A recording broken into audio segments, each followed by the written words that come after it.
দেখেন এই সবজিটাকে দেখতে একেবারে ক্যারটের মতো লাগে না, কিন্তু এটা আসলে ক্যারট না, এটাকে বলা হয় পার্সনিপ।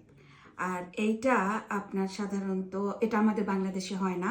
আমি একবার বাংলাদেশে এটা গ্রো করার চেষ্টা করেছিলাম, কিন্তু হয়েছিল, কিন্তু খুব চিকন ছিল, এত মোটা হয় না। তাই এই সবজিটা যদিও ক্যারটের মতো দেখতে, এটা পার্সনিপ। আর এইটা সাধারণত ওরা খায় হলো ক্রিসমাস ডিনারে, রোস্ট করে খায়, তারপরে ওদের সানডে ডিনারে খায়, নিউ ইয়ারে। এছাড়া ওরা যেমন ক্যারটটা যেমন রেগুলার খায়, এটা ওইভাবে রেগুলার খায় না। তো আমি এখন কি করব, এটাকে এইভাবে এই যে ছুলে তারপরে আমি কেটে এটাকে আমি রোস্ট করব। আমি এটাকে ফায়ারে দিব, কারণ আমি তেল দেব না বেশি একটা। তো আমি ভেজে আপনাদেরকে আবার দেখাবো। এই পার্সনিপটা এয়ার ফায়ারে দেওয়ার আগে আপনাকে একটু সিদ্ধ করে নিতে হবে, হালকা, একদম হালকা সিদ্ধ, 10 মিনিট, এর বেশি করা যাবে না, কারণ এটা একেবারে বেশি সিদ্ধ হয়ে গেলে ক্যারটের মতোই ওরকম হয়ে যায়, নরম হয়ে যায়। এজন্য এটাকে একটু 5-10 মিনিটের মতো আমি সিদ্ধ করব। আমার সিদ্ধ করা হয়ে গেছে।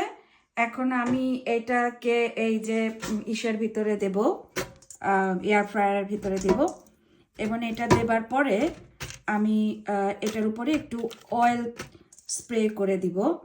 আর আপনি চাইলে এটার ভিতরে একটু দিতে পারেন, কি যেন বলে, ব্ল্যাক পেপার, কিন্তু আমি ব্ল্যাক পেপার পছন্দ করি না, তাই ব্ল্যাক পেপার আমি দিব না। এখন আমি একটু অয়েল স্প্রে করে দেবো, দিয়ে আমি এটাকে একটু হবে মা, অল্প একটু দিয়ে না, ডান। এখন আমি এটা মেশিনে দিয়ে দেবো।